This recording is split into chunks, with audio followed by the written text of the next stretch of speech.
जाके काम करेंगे। आजकल बहुत सारे पाकिस्तान के इंजीनियर दूसरे मुल्कों में जाके काम करेंगे।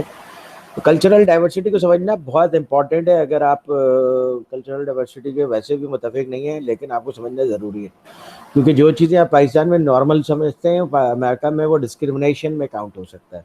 ऑस्ट्रेलिया में वो डिस्क्रिमिनेशन में या इलीगल कह सकते हैं कि इलीगल कर रहे हैं आप। बहुत सारे काम ऐसे हैं, बहुत सारे कमेंट्स ऐसे हैं, बहुत सारे एक्ट्स ऐसे हैं जो कि डाइवर्सिटी के ख़िलाफ़ होते हैं।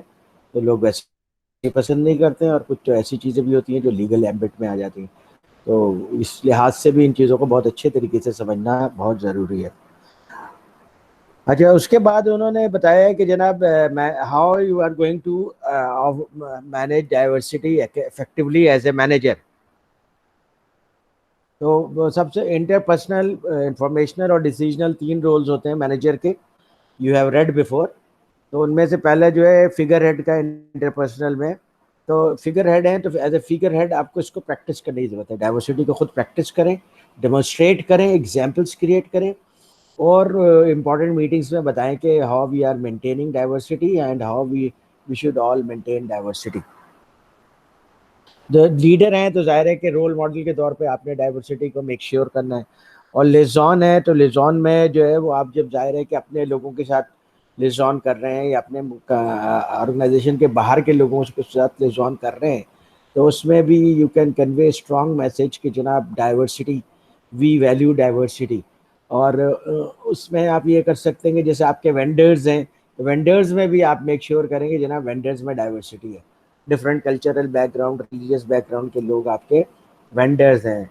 तो आपको मेक श्योर करना है डाइवर्सिटी ना सिर्फ अपने ऑर्गेनाइजेशन में, बल्कि जितनी भी चीज़ें आपके कंट्रोल में आती हैं उन सब में you need to make sure कि डाइवर्सिटी इज बीइंग फॉलोड। फिर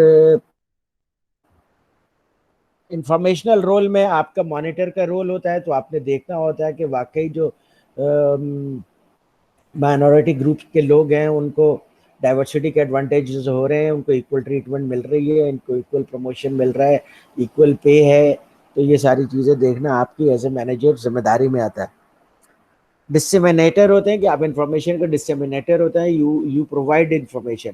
तो आप अपने एम्प्लॉज को प्रोवाइड करें कि आपका प्रोसीजर क्या है, रूल्स क्या है, डाइवर्सिटी की किन चीज़ों को आप फॉलो करते हैं, मुल्क में क्या चल रहा है, मुल्क में क्या रूल्स एंड रेगुलेशंस हैं, इंटरनेशनली क्या प्रैक्टिसेस हैं। ये सब चीज़ें अपने एम्प्लॉज को बताना ज़रूरी है, क्योंकि at some point of time they will travel internationally as well. और जाहिर है कि उनके अपने ऑर्गेनाइजेशन में बहुत डाइवर्स ग्रुप है, तो दे मस्ट अंडरस्टैंड कि हाउ टू ट्रीट देम। फिर आप स्पोक्स पर्सन के तौर पे भी काम करते हैं कि आप अपने ऑर्गेनाइजेशन के स्पोक पर्सन होते हैं एज ए मैनेजर। तो उसमें भी आपने डाइवर्सिटी को प्रमोट करना है। डिसीजनल रोल्स होते हैं, एंटरप्रेन्योर का रोल होता है जिसमें आप एलिमिनेट करें बायसेस और डिस्क्रिमिनेशन को। डिस्टर्बेंस हैंडलर का रोल होता है कि आप डिस्टर्बेंस हैंडल करते हैं। तो जब भी डिस्क्रिमिनेटरी बिहेवियर हो तो आपने हमेशा इम्पार्शियल रह करके सही डिसीजन लेना है according to the policies of your organisation and according to rules of your country.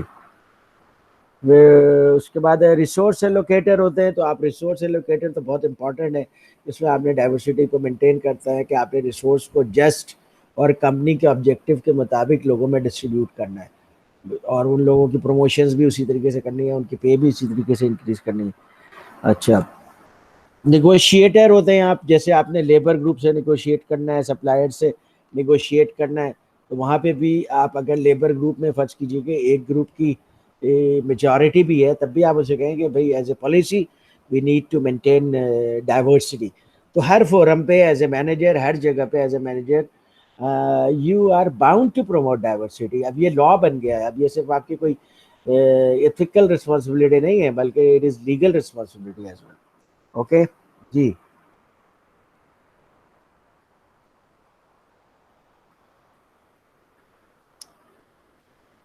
अच्छा, तो ये जब डिस्क्रिमिनेशन होती है ना, तो डिस्क्रिमिनेशन स्टार्ट से शुरू हो जाती है। मिसाल के तो भाई खातून को रखा है, एक मर्द को रखा, दोनों इंजीनियर हैं। मर्द को आपने सैलरी दी 25,000, खातून को दी आपने 17,000 रुपए। दोनों ने एक्सेप्ट कर लिया। अब with the passage of time खातून की सैलरी और मर्द की सैलरी, जो कि एक क्वालिफिकेशन के हैं, प्रोबेबली एक ही तरह का काम भी कर रहे हैं, उनमें डिफरेंस बढ़ता चला जाएगा। फिर एक वक्त आएगा कि जब प्रमोशन का वक्त आएगा तो अगेन यही डिस्क्रिमिनेशन बिहेवियर, तो मर्द प्रमोट हो जाएगा, खातून रह जाएंगी। तो with the passage of time ये गैप बढ़ता चला जाता है। अगर डिस्क्रिमिनेशन शुरू से होती है, ये gap with the passage of time बढ़ता रहता है, in terms of promotion, in terms of salary, in terms of company perks, ये सारी चीज़ें। ठीक है, आपकी किताब में एक तस्वीर भी दिखाई है जिसमें एक खातून जहाज़ को एंजॉय कर रही है, सफ़र को, जो कंपनी का जहाज़ है। तो ये ख़वातीन के लिए बड़ी रेयर बात है कि वो जो है वो पर्सनल जेट में ट्रैवल करें या कंपनी जेट में ट्रैवल करें। इन मर्द जो एग्जीक्यूटिव्स हैं इस तरह की फैसिलिटीज़ को बहुत ज़्यादा अवेल करते हैं। तो ये डिस्क्रिमिनेशन अब ख़त्म करने की ज़रूरत है और ख़त्म होने पे काम हो रहा है। अच्छा, उसके बाद जो उन्होंने दो तरह की ethical imperative manage diversity effectively, diversity को आप किस तरह से मैनेज करेंगे, तो उसके लिए उन्होंने आपको दो जस्टिस के तरीके बताए। एक डिस्ट्रीब्यूटिव जस्टिस है और एक प्रोसीजरल जस्टिस है। ठीक, डिस्ट्रीब्यूटिव जस्टिस ये है कि जनाब आप लोगों को पे दे रहे हैं या प्रमोशन दे रहे हैं या ऑर्गेनाइजेशनल रिसोर्सेज दे रहे हैं, जैसे कंपनी कार दे रहे हैं काम के लिए, तो वो आप डिस्ट्रीब्यूट करें लोगों में जस्टिस के साथ, according to the requirement, according to the qualification. अब कंपनी कार अगर आप मार्केटिंग वाले को दे रहे हैं तो उसकी जस्टिफिकेशन सेल्स वाले को दे रहे हैं, आसानी से बन जाती है ना। तो आप अगर वो तो ठीक है, लेकिन अगर आप कंपनी कार सेल्स में 5 लोग काम कर रहे हैं जिसमें 3 मर्द हैं 2 खवातीन हैं, आप मर्दों को दे रहे हैं गाड़ियां लेकिन खवातीन को नहीं दे रहे हैं, तो ये डिस्ट्रीब्यूटिव जस्टिस नहीं हुई। डिस्ट्रीब्यूटिव जस्टिस ये है कि एक जैसे लोगों को एक तरह से ट्रीट करें कंपनी के वर्क में। प्रोसीजरल जस्टिस ये है कि ऑर्गेनाइजेशन में जो जस्टिस का तरीका है, ऑर्गेनाइजेशन में जो रूल्स हैं, प्रोसीजर्स हैं, उसको आप फॉलो करें, that is called procedural justice.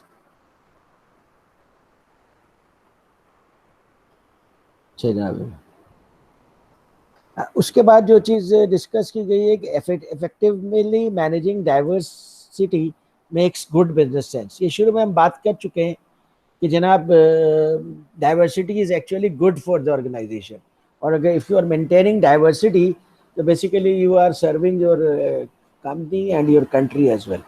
तो सर छोटे सौ क्या थे? जी सॉरी, जी पूछें, छोटे क्या सौ क्या पूछा है आपने? आपने जो अभी कहा? छोटे सौ क्या है कहते? मुझे आपकी आवाज़ साफ नहीं आ रही है, आप चैट पे लिख दीजिए।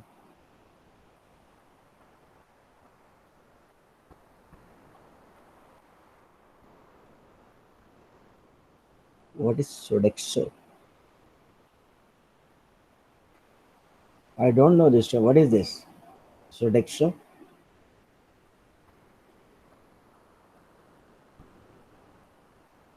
कहाँ पे लिखा हुआ है, किस पेज पे लिखा हुआ है?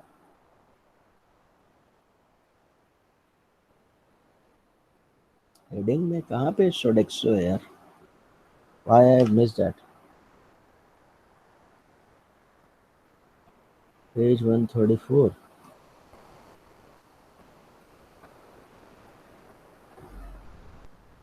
सोडेक्सो एक कंपनी का नाम है और वो तस्वीर बनी है, उसमें बताया गया कि देखें ये लोग जो है किस तरह से डाइवर्सिटी प्रमोट कर रहे हैं।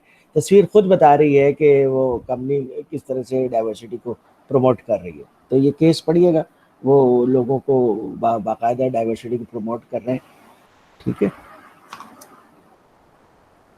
और ये आप टेबल 5.3 में देख भी सकते हैं कि किस तरीके से सेक्स और ऑक्यूपेशन के लिहाज से डिस्क्रिमिनेशन हो रही है। सेम जॉब में खवातीन को क्या सैलरी मिल रही है और मर्दों को क्या सैलरी मिल रही है। अच्छा, अब जो चीज़ हम डिस्कस कर रहे हैं वो ये है कि गुड बिजनेस सेंस क्यों बनता है।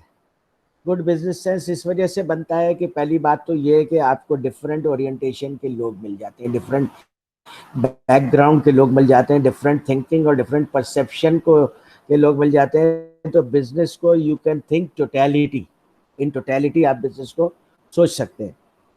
तो इसलिए एक तो डाइवर्सिटी को मेंटेन करने का फायदा ये है। दूसरा ये है कि डाइवर्सिटी के बारे में लोग कॉन्शियस है, तो इसलिए जब आप करते हैं डाइवर्सिटी को मेंटेन तो तो आपका एक अच्छा इंप्रेशन सोसाइटी की तरफ जाता है और लोग आपके प्रोडक्ट और आपकी कंपनी की तरफ से पॉजिटिवली थिंक करते हैं। और आजकल लोग इस तरह की चीज़ें एथिकल में शामिल है कि बहुत सारे लोग जो कहते हैं कि भाई जहाँ पे डाइवर्सिटी मेंटेन हो रही होगी हम वहाँ के शेयर खरीदेंगे। तो इस तरह उस ऑर्गेनाइजेशन की शेयर वैल्यू बढ़ जाती है, इमेज बढ़ जाता है, उसकी सेल्स बढ़ जाती है। तो ये सब एडवांटेजेस हैं। प्रॉब्लम को आप 360 डिग्री इवेल्युएट कर सकते हैं। जब आप हर तरह के लोग रखेंगे तो उसको मुख्तलिफ पर्सपेक्टिव, मुख्तलिफ एंगल से आप सोच सकते हैं। दूसरी बात यह है कि दिस इज लॉ। अब बहुत सारी दुनिया में जगहों पे ये लॉ बन गया कि अपने डाइवर्सिटी को मेंटेन करना है। अब डाइवर्सिटी को आप मेंटेन नहीं करते हैं तो आपको सू भी किया जा सकता है, और कंपनीज को लोग सू करते हैं कि जनाब मैंने यहाँ पे हायर के अप्लाई किया था, मेरी सारी क्वालिफिकेशन एक जैसी थी, मुझे सिर्फ इस वजह से सिलेक्ट नहीं किया गया कि मैं खातून थी, मुझे इस वजह से सिलेक्ट नहीं किया गया कि मुझे स्पेशल रिक्वायरमेंट डिसेबिलिटी थी, या ये कि इस वजह से कि मैं काला था। और इस सूट को अगर आप प्रूफ कर दें, केसेस दिए मैं आपके बुक में 3-4, तो पे करते हैं, ऑर्गेनाइजेशंस पे करती हैं $3 मिलियन, $4 मिलियन, $10 मिलियन। और बहुत सारी ऑर्गेनाइजेशंस इस लॉ सूट के डिफेमेशन से बचने के लिए out of the court settlement कर लेते हैं कि ठीक है भाई, आपके साथ डिस्क्रिमिनेशन हुई है, हम ये तो नहीं मानते डिस्क्रिमिनेशन हुई है, लेकिन जो कुछ भी हुआ हम आपको इतने पैसे देते हैं, आप केस वापस ले लें। ये बहुत कॉमन प्रैक्टिस में है, वहाँ पर डिस्क्रिमिनेशन के ऊपर बहुत ज़्यादा सूट्स किए जाते हैं, और बहुत सारे लोग इसका थोड़ा बहुत एडवांटेज भी ले लेते हैं, लेकिन जनरली सू किया जा सकता है इसको, और कर रहे हैं लोग। तो अगर आप बिजनेस के पॉइंट ऑफ व्यू से देखें तो लॉ सूट्स की कॉस्ट बहुत ज़्यादा होती है। अब अगर आपके 5-10 जो है डिस्क्रिमिनेशन के केस चल रहे हैं तो आप लॉयर को पे करेंगे, इमेज खराब होगा, तो does it make business sense कि आप ऐसा करें? It doesn't make any business sense. इसलिए भी लोग अब डाइवर्सिटी की तरफ जा रहे हैं। ओके जी। अच्छा, अब आ जाइए परसेप्शन। परसेप्शन एक बड़ा इंपॉर्टेंट लफ्ज है। आप में से कोई जानता है व्हाट इज परसेप्शन? नजरिया। नजरिया, ओके ओके। और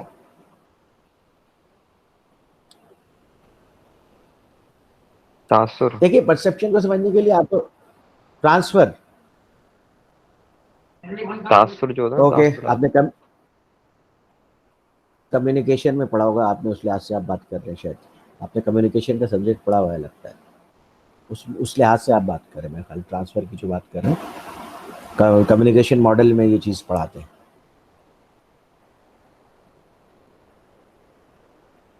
देखिए, हर आदमी जो जी जी बोले जी, किसी चीज़ को देखना नजरिया बिल्कुल सही है, ऐसे ही है। अब वो नजरिया पैदा कैसे होता है? यानी एक ऑब्जेक्ट है, पैरामिड है, पैरामिड ट्रायंगुलर है या जो भी शेप है, 3 डायमेंशनल आपको नजर आ रहा है, तो आप कहेंगे भाई ये पैरामिड है, ट्रायंगुलर है, इसमें तो कोई परसेप्शन डिफरेंट होने की बात नहीं है। लेकिन दुनिया में कोई भी 2 आदमी ऐसे नहीं मिलेंगे जिनके परसेप्शन इक्वल हो। परसेप्शन को समझने के लिए आपको थोड़ा सा समझना पड़ेगा कि इंसान चीज़ों को परसीव कैसे करता है। सबसे पहली बात है कि when you are born your mind is blank. वो जो एसेंशियल प्रोग्राम्स उसके अंदर लिखे हुए हैं कुदरत की तरफ से, अल्लाह ताला की तरफ से, वो तो लिखे हुए हैं। रोना कैसे है और हंसना कैसे है या हाथ पैर कैसे चलाना है, ये आपको कोई नहीं सिखाता। ये आपके प्रोग्राम में एम्बेडेड है। सांस कैसे लेना है, ये सब चीज़ें एम्बेडेड है, और सबके दिमाग में तकरीबन एक तरीके से एम्बेडेड है। ये तो आपका एम्बेडेड सॉफ्टवेयर है। दूसरा सॉफ्टवेयर वो है जो आपके माइंड में डेवलप होता है, और वो इस तरह से डेवलप होता है कि जब आप पैदा होते हैं तो आपके ऊपर you are bombarded with information, with colour, with smell, with noise, with sounds. तो ये सारी बम्बार्डमेंट जो हो रही है आपके ऊपर, ये आपके दिमाग पे आती है, दिमाग के स्क्रीन पे आती है। आप उसे लर्न करना शुरू करते हैं और उसका मीनिंग इंटरप्रेट करना शुरू करते हैं, और मीनिंग इंटरप्रेट करके आपके सबकॉन्शियस में वो स्टोर हो जाता है। आपको आहिस्ता आहिस्ता समझ आने लगती है कि रेड कलर ऐसा होता है, ब्लैक कलर ऐसा होता है, ये ट्रेन की साउंड प्लेजेंट नहीं होती है, नूरजहाँ की साउंड बड़ी प्लेजेंट है।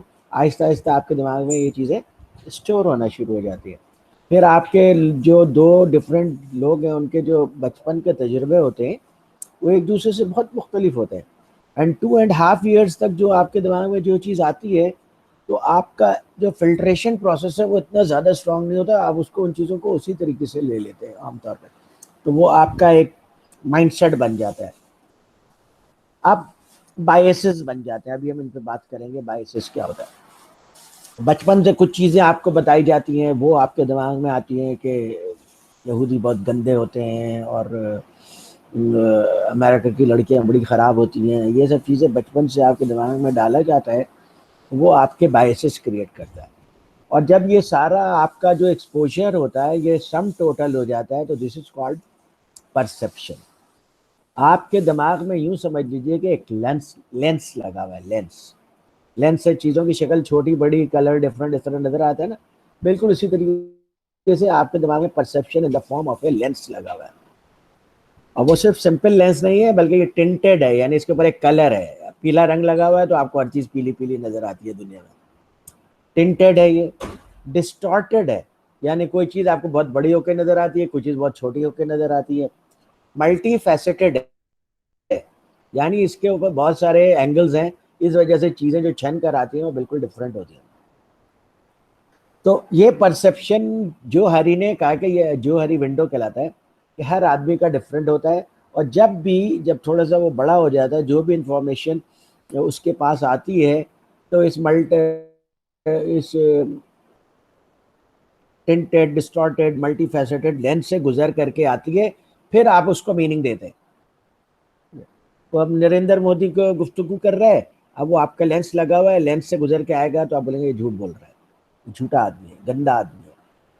क्यों? क्योंकि आपने परसीव किया हुआ है कि वो सही आदमी नहीं है। लेकिन इंडिया के आप 70 करोड़ हिंदुओं से पूछे तो कहेंगे ये ऐसा लीडर तो हमें जिंदगी में पहली दफा मिला है। एक ही आदमी है, लेकिन दो आदमी उसके बारे में मुख्तलिफ तरीके से परसीव कर रहे हैं।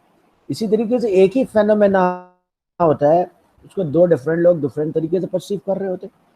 मस्जिद से अजान हो रही है तो कुछ लोग कहते हैं देखो अल्लाह ताला बुला रहा है, वो दौड़े हुए चले जाते हैं, नमाज पढ़ते हैं।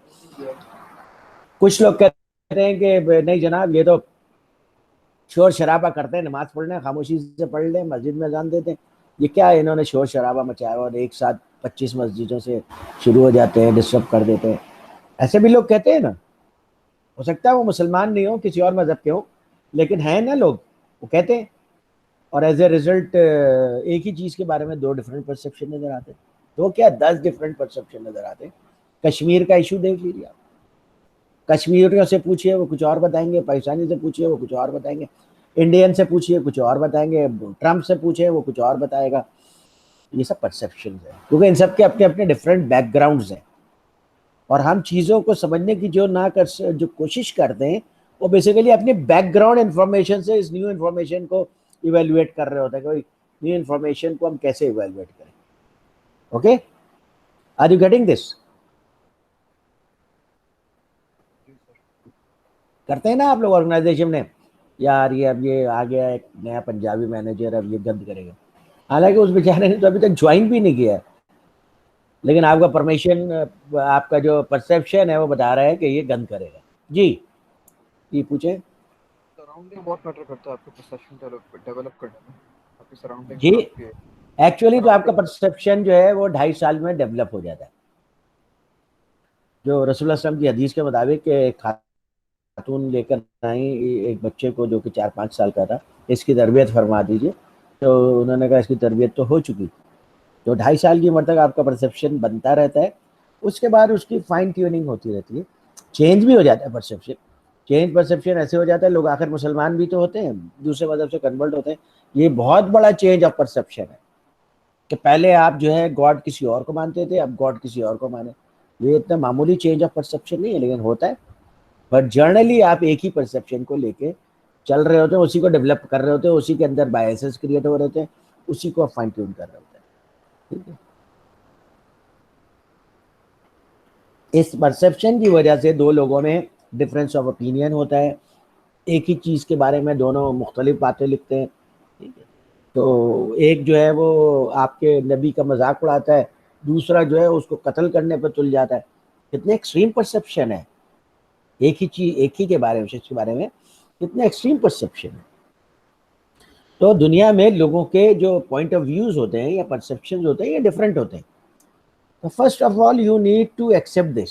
हमारा जो ज़्यादातर जो लोगों के साथ झगड़ा हो जाता है ना, वो रीजनेबल मीनिंग से बाहर निकल जाता है, उसकी वजह से ये है कि we have different perception of the same thing, and we need to respect that, we need to understand Yeah, different people will have different perception about the same thing, and that you need to accept because you are also having a different perception.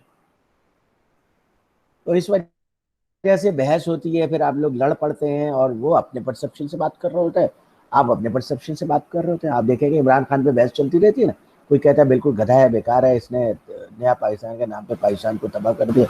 दूसरे कह रहे हैं कितना अच्छा leader है यार, खूबसूरत leader है, इतने अच्छे काम कर रहा है, इतना ईमानदार लीडर तो कायद आज़म के बाद बस यही आया है।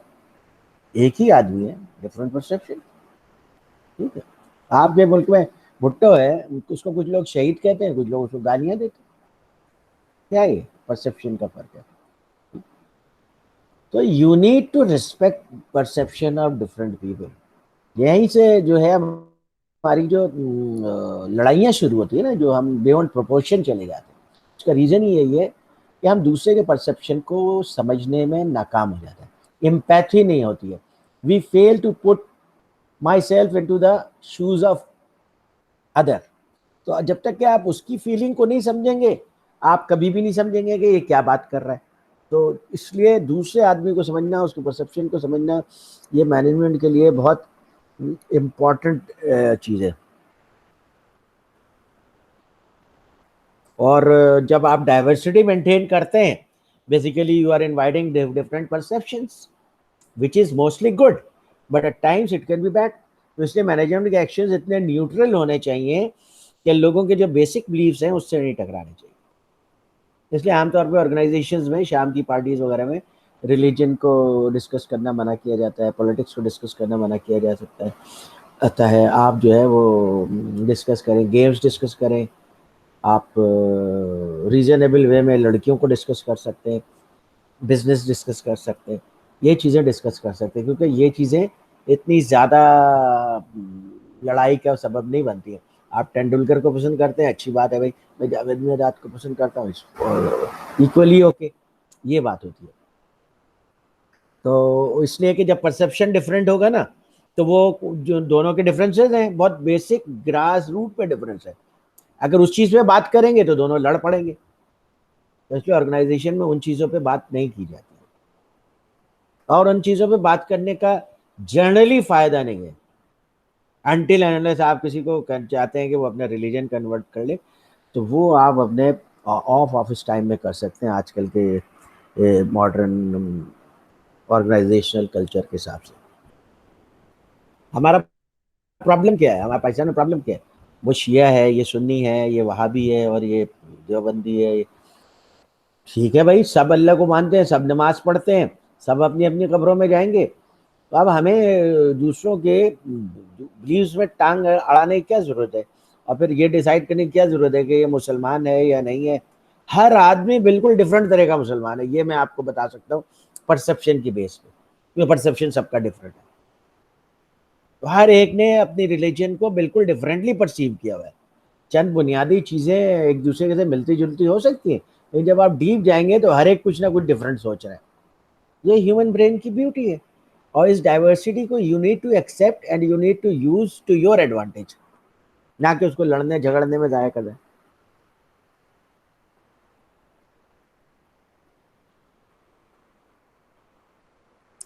अच्छा, उसके बाद जो चीज़ उन्होंने डिस्कस की है, factors that influence managerial perception. Managerial perception क्या है कि एक मैनेजर जाता है, आप भी एज ए मैनेजर जाएंगे, आप अपना परसेप्शन साथ लेकर के जाएंगे। ठीक है, आपका परसेप्शन आपके साथ चल रहा है, आप चीज़ों को किस तरह से इंटरप्रेट करते हैं। तो एक स्कीमा होता है आपके दिमाग में कि किसी चीज़ को समझने के लिए आप बहुत ज़्यादा एफर्ट्स नहीं लगाते, बल्कि आपने देखा कि ये आदमी है और ये पैंट शर्ट पहन के आया है, सूट पहन के आया है, तो आप चश्मा भी अच्छा लगाया हुआ है, तो जूते भी बड़े उसने डिज़ाइन वाले अच्छे सोबर पहने हुए, तो आप समझ जाते हैं कि ये पढ़ा लिखा आदमी है। क्या ये आपके दिमाग का स्कीमा है कि इस तरह का जो आदमी होगा उससे पूछने की जरूरत नहीं है कि भाई तुम क्या पढ़े लिखे हो, कहाँ रहते हो। आप अंदाजा, हाथ में चाबी घुमा रहा है सिटी की या सिविक की, तो आप कहते हैं यार ये कोई पढ़ा लिखा आदमी है, कहीं एग्जेक्टिव होगा या कोई बिजनेसमैन होगा, और मोस्ट प्रोबेबली पुल के उस तरफ रहता होगा, डिफेंस में रहता होगा। या आपने पहले से स्यूम कर लिया, बना लिया, ये स्कीमा है। ठीक है, इस तरह आप बहुत सारी चीज़ों के बारे में स्कीमा रखते हैं, दूसरे पॉलिटिकल अपोनेंट्स के बारे में स्कीमा रखते हैं, डिफरेंट रिलीजन के लोगों के बारे में आपका स्कीमा होता है। तो ये सारा स्कीमा होता है। जैसे जेंडर स्कीमा है, अब जेंडर स्कीमा है खातून, अब आपके दिमाग हाँ अब ये मसले पैदा करे, अब ये रोएगी, अब ये कोई ड्रामा करेगी, अब ये ऐसा करेगी, अब ये वैसा करेगी, क्योंकि आपके दिमाग में यही स्कीमा बना हुआ है।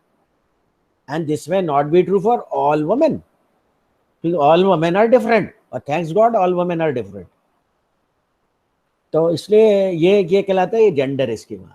अच्छा ये मर्द है, ये मजबूत होगा, ये फाइट कर सकेगा, आउटसाइड वर्क कर सकेगा, और एक्सट्रीम वेदर को बर्दाश्त कर लेगा, टेंशन को बर्दाश्त कर लेगा, मैनेज कर लेगा चीज़ों को, लॉन्ग आवर्स में काम कर लेगा। ठीक है, ये आपके दिमाग में एक स्कीमा है। ठीक है, इस तरह हर चीज़ के बारे में आपका एक स्कीमा होता है। क्यों, समझ रहे हैं आप बात को?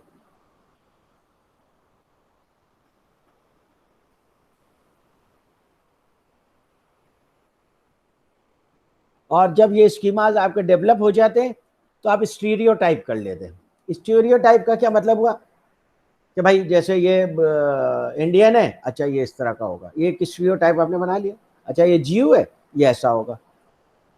और सच जीव वैसे नहीं होते, बल्कि बिल्कुल वैसे नहीं होते जैसे आपका स्टीरियोटाइप आपने दिमाग में बनाया हुआ है हर एक के बारे में आपने। अच्छा ये इंजीनियर है, ओहो इसकी तो कम्युनिकेशन स्किल अच्छी नहीं होगी, ह्यूमन रिसोर्स वाला ऐसे ही सोचता है। बाद इंजीनियर्स होते हैं, they have very brilliant communication skills.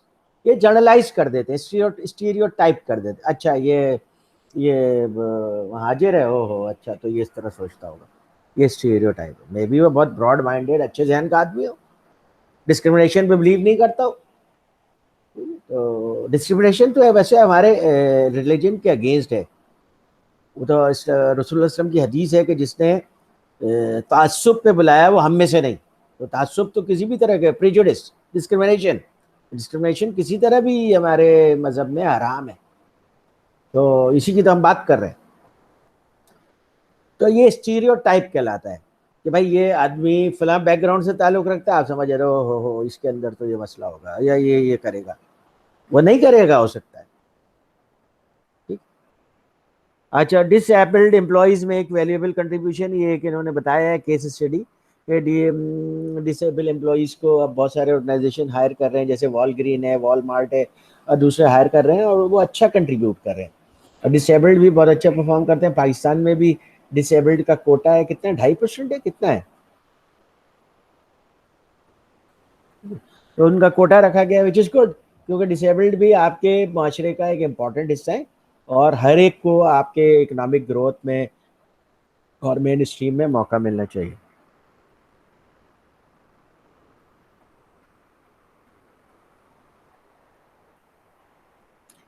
जब बायस क्या होता है, बायस के पहले से आपने दिमाग में बना लिया कि जनाब जो लंबे होते हैं उनकी अकल नहीं होती है, ये एक बायस है।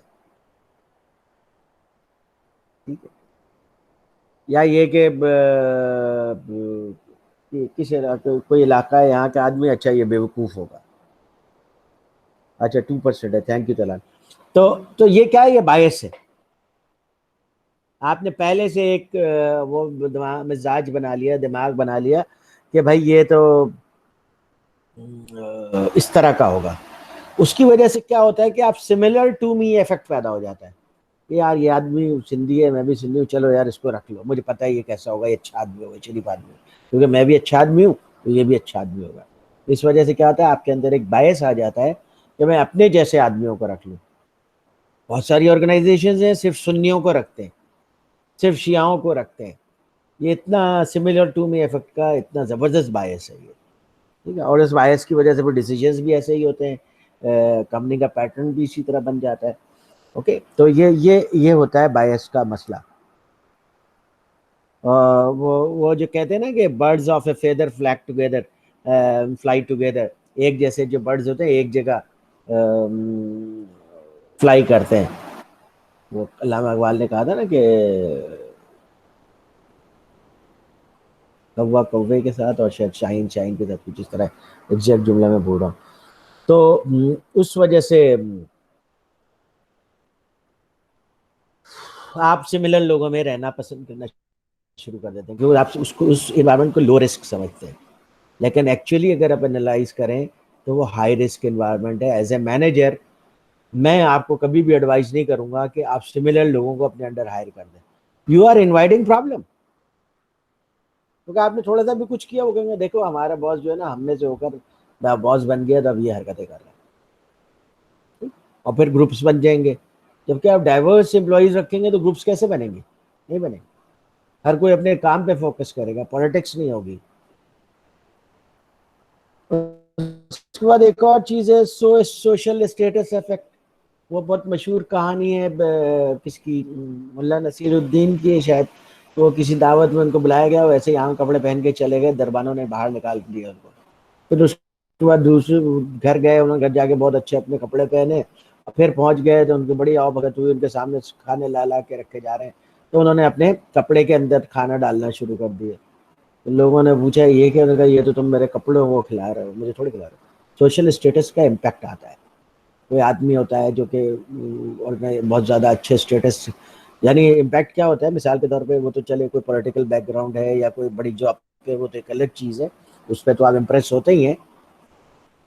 एक आदमी ने अपने रिज्यूमे में एड्रेस लिख दिया बाथ आइलैंड का, ठीक है, या फादर का नाम लिख दिया जो कि चीफ एग्जीक्यूटिव है किसी ऑर्गेनाइजेशन का। तो अभी इंटरव्यू प्रोसेस शुरू नहीं हुआ, हायरिंग प्रोसेस शुरू नहीं हुआ है, लेकिन उसने एक बायस क्रिएट करना शुरू कर दिया और इम्पैक्ट डालना शुरू कर दिया। ये कहलाता है सोशल स्टेटस इफेक्ट।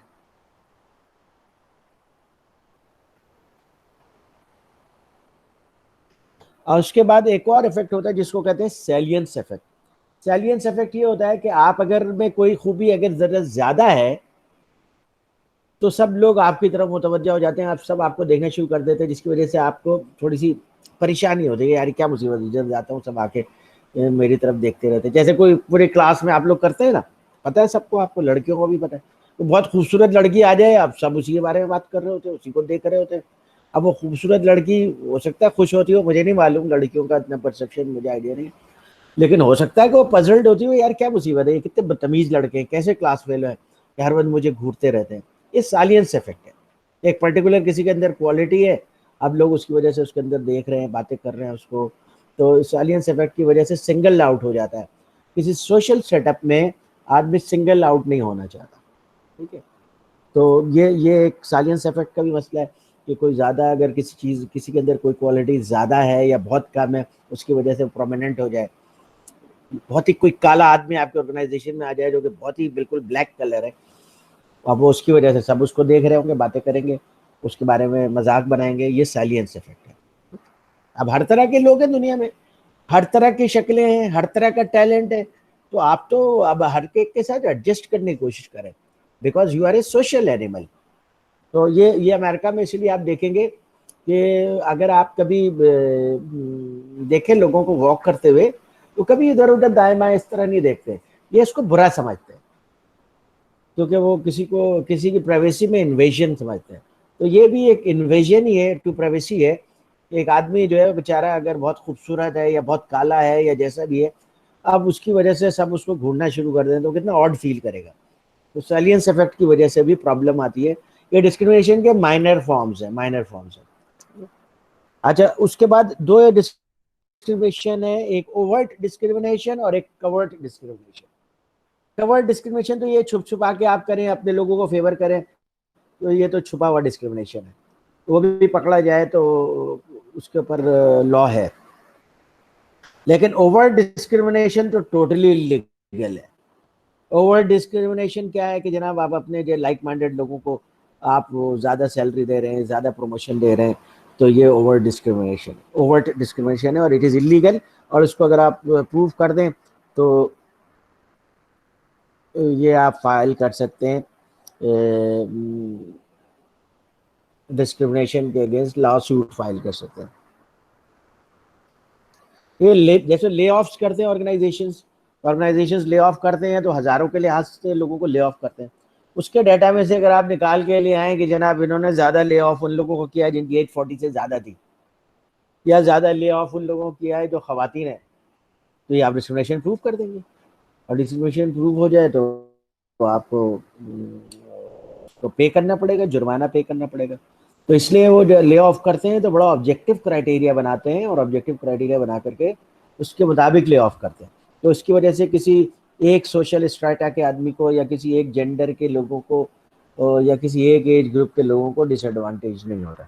इसी तरीके से एज रिलेटेड डिस्क्रिमिनेशन तो अभी अमेरिका में बहुत ज़्यादा हुई है पिछले दिनों में, उसके ऊपर काफ़ी लॉ सूट फाइल हुए। और जो है ना 4 ह्यूमन रिसोर्स मैनेजर जो फॉर्मर थे, उन्होंने कोर्ट में जाके सू कर दिया कि जनाब ये तो एज की बेसिस पर उन्होंने वो कोर्ट में प्रूव कर सकते थे। तो डेल ने उन 4 एम्प्लॉयज़ को $9.1 मिलियन देके जान छुड़ाई। तो भाई तुम बख्श दो, क्योंकि डिस्क्रिमिनेशन का केस जब आ जाता है ना तो बैड पब्लिसिटी बहुत होती है। तो जो पढ़े लिखे माशरे में डिस्क्रिमिनेशन को बहुत बुरा समझा जाता है, तो इसलिए वो डिस्क्रिमिनेशन नहीं करते हैं। और अगर कोई इस तरह लास्ट सूट आ जाए तो ज़्यादातर आउट ऑफ कोर्ट सेटल होते हैं। डेल ने अपॉलॉजी नहीं की, माफ़ी नहीं मांगी, डेल ने एक्सेप्ट नहीं किया कि जनाब हाँ हमसे गलती हुई है, क्योंकि अगर वो केस फर्दर चलता और डेल को माफ़ी भी मांगनी पड़ती, जुर्माना भी देना पड़ता अगर प्रूव हो जाता। तो उन्होंने क्या किया, आउट ऑफ कोर्ट सेटलमेंट कर लिया। ज़्यादातर ऐसे केसेस का आउट ऑफ कोर्ट सेटलमेंट होता है, क्योंकि अगर आप आउट ऑफ कोर्ट नहीं करेंगे तो आपको वो ज़्यादा महंगा पड़ता है आमतौर पे।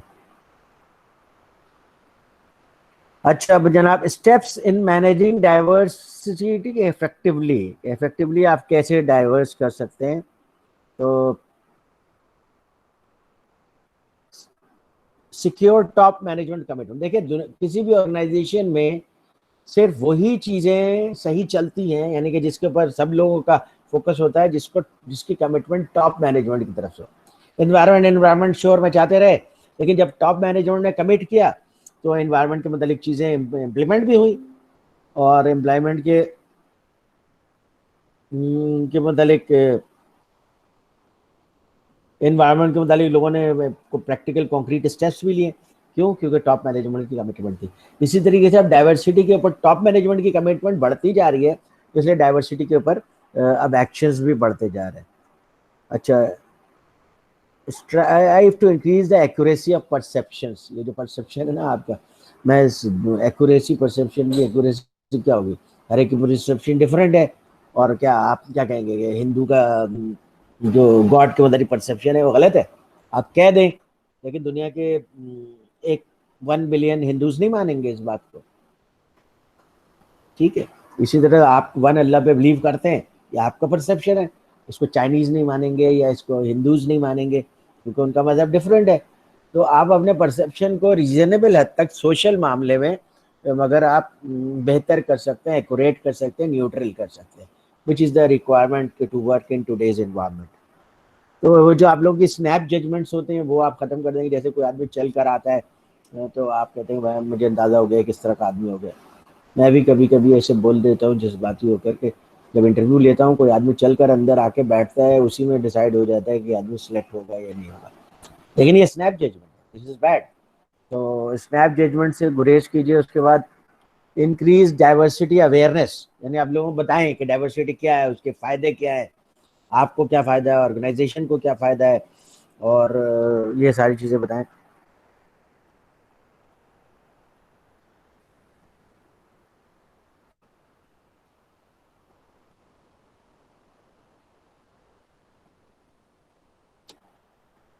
अच्छा, डाइवर्सिटी स्किल्स बढ़ाने का ये मतलब होता है कि बहुत सारे जो डिफरेंट टाइप के लोग होते हैं, डिफरेंट टाइप के कल्चरल बैकग्राउंड के लोग होते हैं ना, वो डिफरेंट काम बहुत अच्छा कर सकते हैं।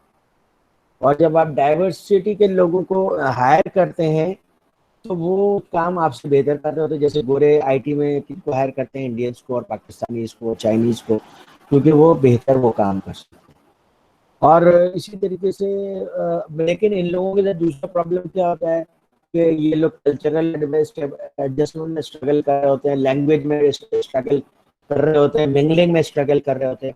तो आप उनको इस बारे में उनकी स्किल्स बढ़ाएं ताकि लोग आसानी से एडजस्ट हो सकें एक दूसरे के साथ। जब कोई कनाडा की इमिग्रेशन लेता है तो सबसे पहले जो किताब उनको देते हैं बाकायदा कैनेडियन इमिग्रेशन के लोग, वो कल्चरल डाइवर्सिटी के ऊपर है, एडजस्टमेंट इन कैनेडियन एनवायरनमेंट पे है, कम्युनिकेशन के ऊपर है। इस एनवायरनमेंट में आपने किन चीज़ों को किस तरह से लेकर के चलना है। पाकिस्तान में जो चीज़ें आप समझते हैं कि मैं ठीक कर रहा हूँ, कनाडा में those are illegal, those may be illegal. तो इसलिए आपको you need to be very careful.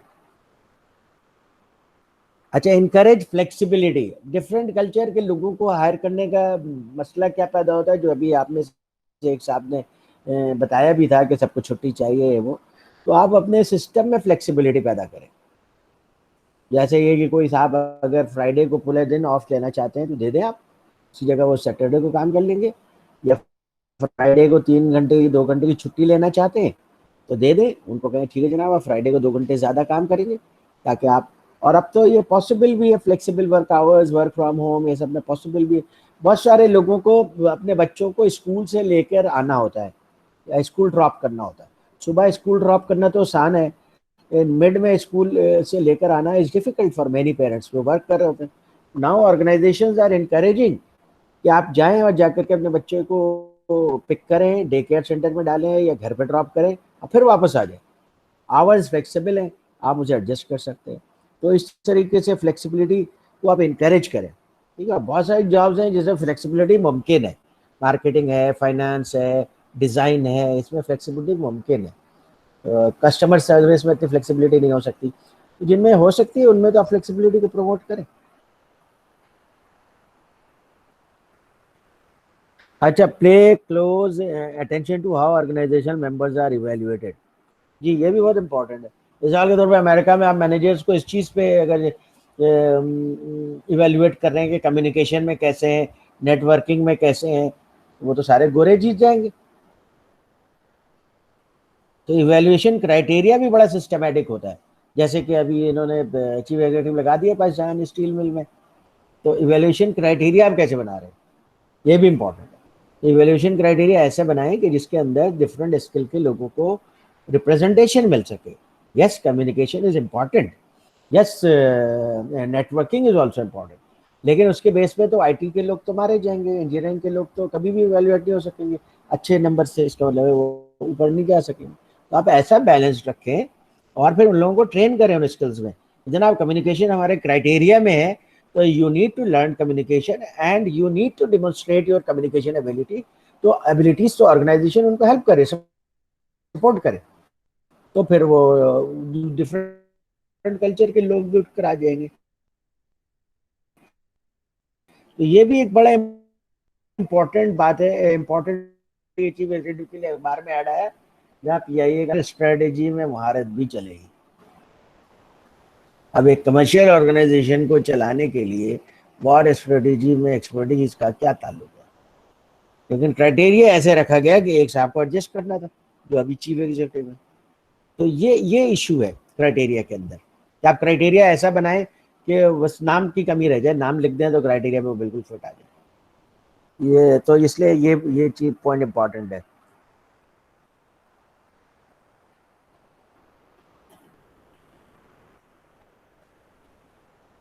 Consider the numbers ये कि भाई आप देखेंगे डिफरेंट माइनॉरिटी ग्रुप्स और ये सारे वुमेन ये कैसे रिप्रेजेंट हो रहे हैं आपके ऑर्गेनाइजेशन में। अगर आपके ऑर्गेनाइजेशन में 30% वुमेन काम करती हैं तो क्या सीनियर पोजीशंस में भी 30% वुमेन है या नहीं है? मतलब चले नीचे तो 30% वुमेन है, ऊपर जो है 3% 4% वुमेन है। इसका मतलब ऑर्गेनाइजेशन में सिस्टमेटिक डिस्क्रिमिनेशन हो रही है। खवातीन को आप डिस्क्रिमिनेट करके लोअर लेवल पे ही रोक रहे हैं, उनको आगे ही नहीं जाने दे रहे, सिस्टम में कोई इशू है। एंड या फिर आप खवातीन को ट्रेन नहीं कर रहे हैं, ये भी ऑर्गेनाइजेशन की रिस्पॉन्सिबिलिटी है। खवातीन को ट्रेन करें या जो भी माइनॉरिटी ग्रुप के लोग हैं उनको ट्रेन करके सीनियर पोजीशंस पे लेकर गए। पावर करें, एम्पावर करें एम्प्लॉयज़ को, ये ताकि वो डिस्क्रिमिनेटरी बिहेवियर को रिपोर्ट करें। अभी जैसे आगे इन्होंने पूरा एक वो दिया हुआ है, एक टॉपिक दिया हुआ है, सेक्सुअल हरासमेंट का केस है। अब सेक्सुअल हरासमेंट का केस ऐसा है कि ऑर्गेनाइजेशन के अंदर अगर एम्पावर नहीं किया गया खवातीन को तो बहुत सारी खवातीन रिपोर्ट ही नहीं करती। फिर कल्चर ऐसा होता है कि वो लड़कियां बेचारी और बदनाम हो जाती, इस वजह से भी रिपोर्ट नहीं करती हैं। तो ये इसके लिए आपको लोगों को एम्पावर करना ज़रूरी है। एम्पावर करें, एग्जाम्पल्स क्रिएट करें ताकि लोग इस तरह की चीज़ों को रिपोर्ट कर सकें। ट्रेनिंग वगैरह दें, ये सब सही है। इनकरेज मेंटोरिंग तो बता दिया मैंने आपको। ये सेक्सुअल हरासमेंट का केस है। उसके बाद सेक्सुअल हरासमेंट का केस जो है ये बहुत कॉमन है, पूरी दुनिया में कॉमन है, और इस वजह से कॉमन है कि दायरे अपोजिट सेक्स आमतौर पे एक दूसरे को अट्रैक्ट करते हैं। तो कोई वल्गर किस्म का जुमला बोलना या ये कि ऐसी बातें करना या ऐसी तस्वीरें लगाना या ऐसे मैसेजिंग करना जिसकी वजह से वो अपोजिट सेक्स का कि खातून या मर्द डिसएडवांटेजेस पोजीशन पे आ जाएं या वो उनको इरिटेशन हो या ऐसी पोजीशन पे आ जाए जिसकी वजह से उसको जॉब करना मुश्किल हो जाए, ये सब सेक्सुअल हरासमेंट में आता है। उसके अलावा ये सब चीज़ें भी सेक्सुअल हरासमेंट में आता है कि आप उनको ऐसे टाइम पे काम दें जो उनके लिए मुनासिब नहीं है, या ऐसा काम दें जो उनके लिए मुनासिब नहीं है जबकि मेल मेंबर्स मौजूद हों। तो ये सब चीज़ें सेक्सुअल हरासमेंट में आती हैं और ये सब पनिशेबल क्राइम्स में आता है। Steps managers take to eradicate sexual harassment, ये पढ़ लीजिएगा, ठीक है। तो ये टोटल है जो कि ये चैप्टर हो गया।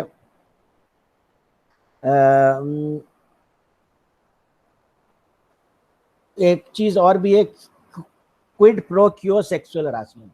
वो क्या है कि मैनेजर्स होते हैं कि मैं तुम्हें प्रमोट कर दूंगा लेकिन मैं ये चाहता हूँ, ये है कि मैं एक फेवर दे दूँ तो तुम मुझे एक फेवर दे दो, ये भी बहुत ज़्यादा है। तो इस तरह के सेक्सुअल हरासमेंट को भी, दिस इज़ इलीगल, और जाहिर है कि ये अच्छी बात नहीं है। तो एक इंडियन फिल्म देखी थी मैंने, इनकार, तुम में से किसी ने देखी है? वो अच्छी फिल्म है सेक्सुअल हरासमेंट में, लेकिन एंड में जो उसको ओरिएंटेशन चेंज कर दिया ना, उसकी वजह से वो लर्निंग वो नहीं हो सकी जो इससे हो सकती थी। तो ये एक सीरियस चैलेंज है और पूरी दुनिया में इस सीरियस चैलेंज का मुकाबला किया जा रहा है, तो और इसको ठीक करने की कोशिश की जा रही है। लेकिन ये इतना आसान काम नहीं, क्योंकि बहुत सारे रिपोर्ट ही नहीं होते, और फिर इसमें और भी बहुत सारे कॉम्प्लेक्स इश्यूज हैं कि शुरू में जो रिलेशनशिप थी वो कंसेंट से थी, बाद में कंसेंट नहीं रहा, तो फिर वो सेक्सुअल हरासमेंट की कैटेगरी में आ गया। तो ये सारी चीज़ें इसकी कॉम्प्लेक्सिटी को इसको फर्दर ऐड करती हैं। तो इसमें you need to be very careful, okay, because ये सब डिस्क्रिमिनेशन की जो डिफरेंट फॉर्म्स हैं, स्टाइल्स हैं, जो आपका दिमाग कैसे चलता है, ये सब चीज़ें इसके अंदर आ जाती हैं। जी, लड़की जा रही है उसे आप सिटी में जा रहे हैं, ये भी सेक्सुअल हरासमेंट में आता है। वो जुमला कस दिया, ये भी सेक्सुअल हरासमेंट में आता है। ये सब पनिशेबल है। जी जनाब, कोई सवाल? कुछ समझ में आया तुम लोगों को? नहीं आया? या तुम लोग तो बिल्कुल ऐसे बैठे क्यों रहते हो? आ गया सर, इज आ इट ए गया। Boring subject? नहीं सर, सुन रहे हो? समझिए, अब इसको पढ़ के रखना। सो रहे होते हो? क्या कह रहे हो, सो रहे होते हो? सर वो कह रहे हो सुन रहे हो। सर सुन रहे होते हैं। अच्छा, सुन रहे होते हैं। अच्छा, ये अब डाइवर्स इन्वायरमेंट में कैसे लर्निंग होती है, ये भी डाइवर्स इन्वायरमेंट में, ग्लोबल इन्वायरमेंट में आप कैसे काम करेंगे, ये भी एक बहुत इंपॉर्टेंट टॉपिक है। ये अच्छा किया है इस किताब को, ये किताब मैंने इसी वजह से आप लोगों को सिलेक्ट किया था